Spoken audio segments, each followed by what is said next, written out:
Yes, ladies and gentlemen, welcome back to INC Live and welcome to another of our fighter interviews. And I'm pleased to be joined by one of the biggest heavyweight prospects in MMA right now, 10-0 and ranked 7th in the Bellator heavyweight division. I want everyone to say a big hello to Steve Mowry. Steve, thank you very much for joining us. Yo, what's going on? Fantastic stuff. And I have to say, Steve, I can imagine the weather over in Florida is a lot better than it is in Northeast England.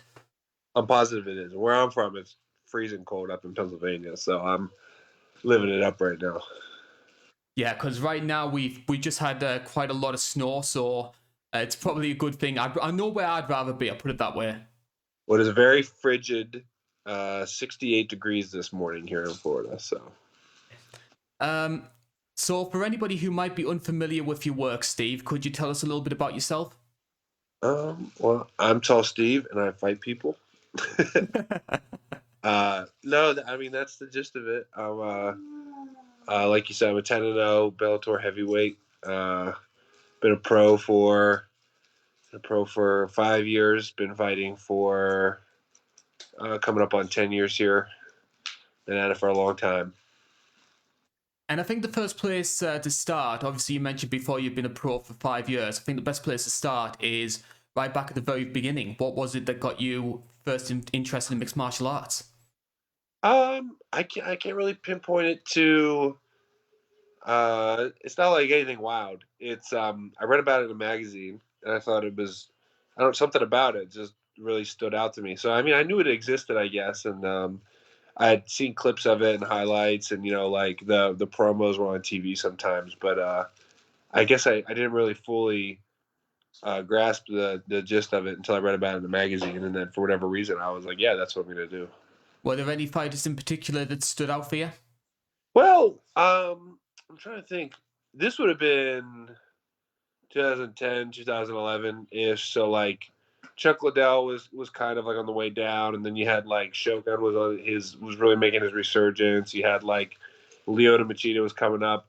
The fights that like I was really into, like Frank Mir was like my first real big, like I looked up to a lot. And I'm trying to think, right around that time that I started training, he was fighting Brock Lesnar the second time. So those were like the times whenever I was coming up.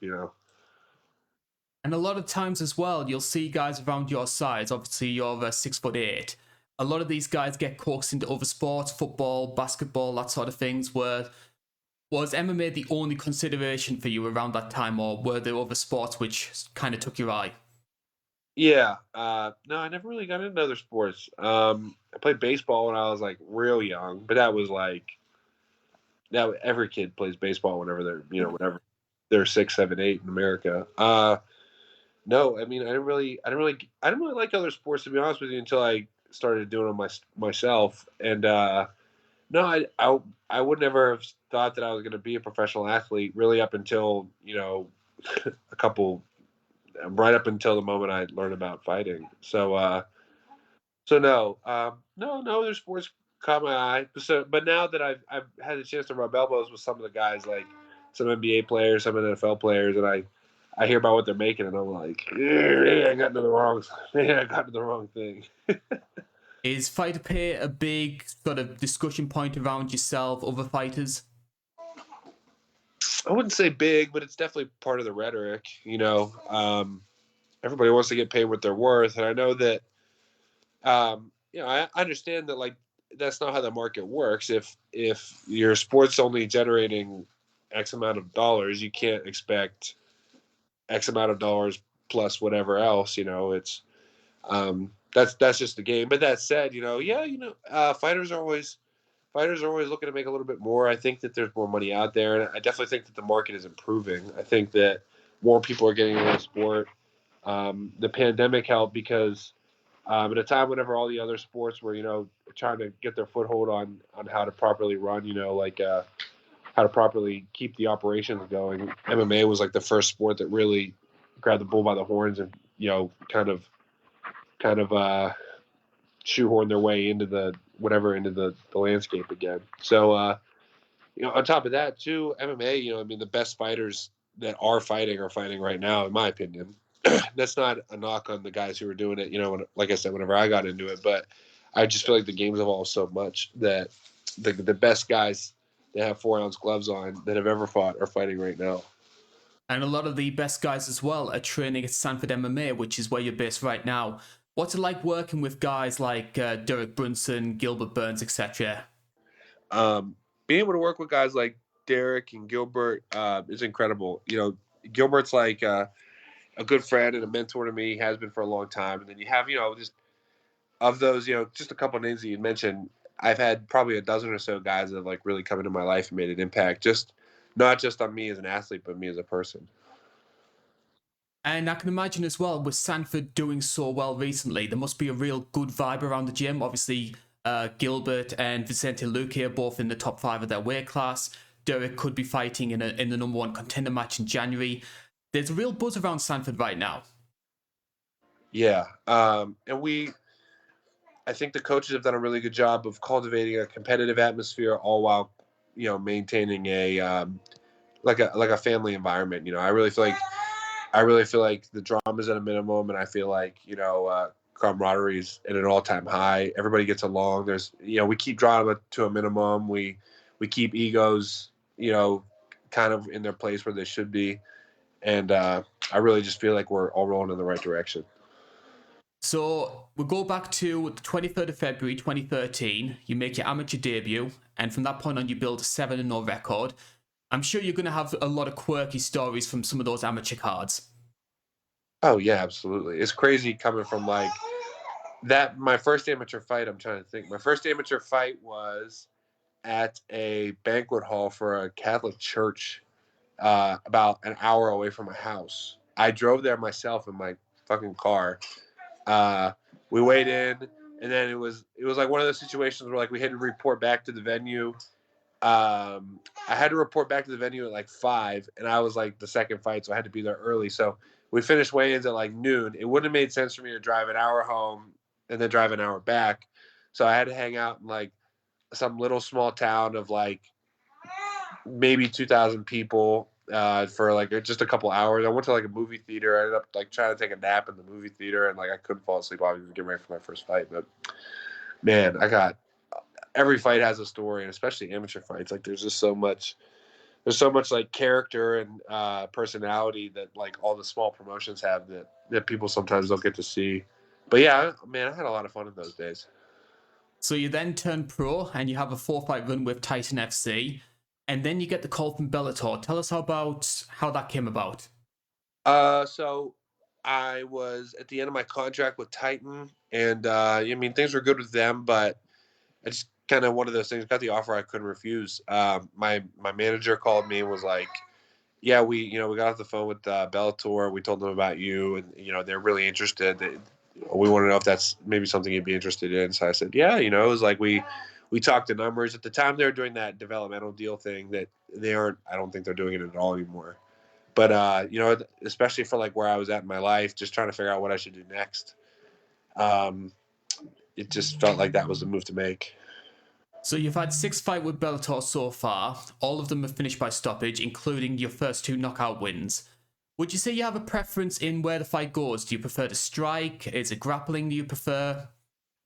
Well, that's the thing. I wouldn't really say I have a hard preference. Jiu-jitsu was like wrestling and jiu-jitsu were like my first loves, and then striking I always had a deep respect and reverence for it, and I really like to do it, but um that didn't come to me as natural as like a wrestling and jiu-jitsu. So especially now that I'm with a coach where like I really feel like I'm having it taught to me in such a rudimentary and fundamental way that it's all starting to blend together. I really feel like for me I have such a firm understanding, even if not probably not a mastery yet, but such a firm understanding of how everything works, not just in tandem with each other, but how everything works in tandem with itself, that I feel like I don't have a preference to do any one thing in a fight, but I do feel like I'm understanding where my skills are better than the other guys and I can capitalize. So usually where the skill disparity is greatest between me and my opponent, that's where I execute the fight at.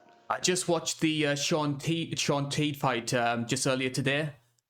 Your work in the clinch was fantastic in that match. Thank you. One of the things that stands out for you, obviously, is your size. You're one of the tallest fighters competing in mixed martial arts right now. Is it hard finding sparring partners, bearing in mind how tall you are?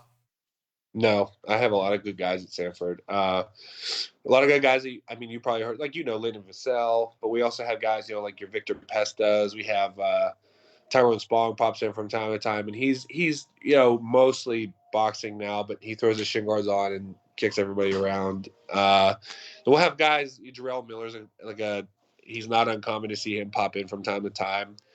A lot of good dudes, and those are just guys that most people might know. We have a lot of guys that people might not have heard of, or guys that are on their way up themselves, guys who are just getting started, and it's that room every day. I feel like I might have a round here where I did great, and then I turn around and 2 minutes later I get my ass kicked by somebody you might not even heard of. So, Any guys coming up at Sandford that we need to keep an eye on? I'm trying to think. Well, we have a couple guys. You should definitely keep your eye on. We have Daquan Buckley's making his pro debut here. I can't remember the exact next Friday, so December 10th. He's fighting for LFA. One of my former opponents, Darian Abbey, after we fought, he made the move down to South Florida with us, and he's a guy that, now that he's with a team of a bunch of other skilled individuals, he's starting to finally get a hold of his own skill set, his own fight style. Those are the two up and coming guys. They're younger in their career, but they're just starting to figure it out for themselves. Heavyweight often has this reputation of being a veteran's weight class. Like a lot of the top fighters in that division are in their late 30s. In your case, you're a 29-year-old heavyweight, unbeaten. Do you feel the pressure of being seen as a prospect? No, I mean, I feel like if anything, the the world is my oyster. I have so much room to grow and so much time to get better that I feel like that by the time I am a 34 or 35, I'm going to have so much more experience under my belt and so much more time to have had develop. And I'm looking forward to seeing how I can maximize the most out of my potential. And what's the experience like competing for Bellator? Like, I can imagine it being a big jump going from those regional shows to fighting on the undercard of a Chris Cyborg main event. Yeah, I mean, it was definitely a jump, but I would say that for me, I just feel like my preparation is such a high level that I feel like, even though the viscera of competing changes, the viscera of preparation is no different. And I feel like, even though the jump was big, I felt like I was ready for it. Did you get the chance to talk to Chris at all? I'm sorry, Chris. Cyborg? Yes. Yeah, I told her congratulations. She had just got done fighting, so it's probably like a blur, for her, just as much as it is for me after the fight. I barely recognize what's going on. But yeah, I got to say congratulations. She did a great job. One of the big stories of MMA in 2021, in a lot of people's eyes, has been the growth of Bellator. They've got themselves a Showtime deal. They're bringing through a lot of homegrown fighters, including yourself. As part of the Bellator bubble, do you feel that this is a company which is changing? Yeah, it feels like, it feels like they're finally, they're really making it. They're really trying to grow, and they're being competitive in an MMA market where there are a lot of big names and a lot of big promotions. But you've had the UFC at the top for so long that Bellator is finally making the steps to really get ahead, and I really feel like I got in at such a good time. And of course, in your most recent fight was back in November. You got the win over Rakeem Cleveland, which took you to 10-0. How do you feel your performance went in that match? I mean, I felt like anytime you can get in and get out without getting hurt, that's as close to perfect as you can get.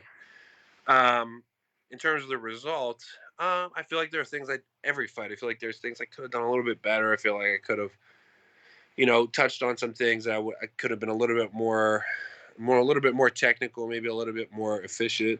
But that said, I was happy I got the result that I trained for, and yeah, I'm just happy that it shaped out the way that I had prepared for. And it must have been good to fight with a crowd again. Yeah, it was interesting. I had thought because I haven't fought with a crowd. I haven't fought for an audience in I'm trying to think. It'd been, I mean, well over a year at that point. But dang, I'm trying to think. It was like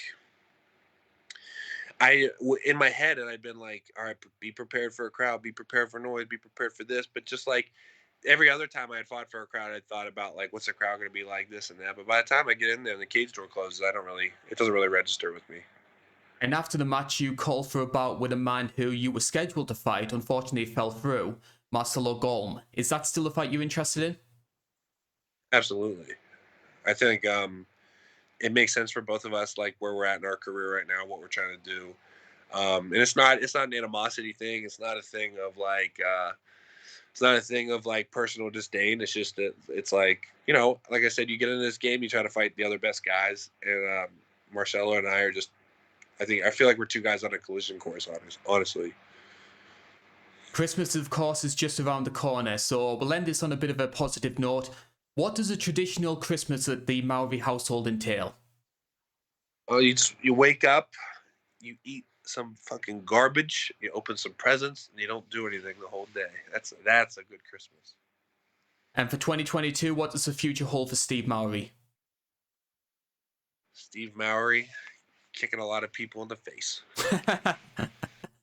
Steve, I want to say a big thank you for joining us, taking time out your day to do this interview. I'm sure that everybody here at INC, as well as many of the viewers who'll be watching this, wish you all the best for the future. Thank you very much for joining us. Absolutely. Happy holidays, Carl. Thank you for having me. You're very welcome. This has been Carl Bainbridge here at INC Live. Please, thank you for watching. Like, share, subscribe, and ring the bell so you never miss any of our content. Bye-bye for now.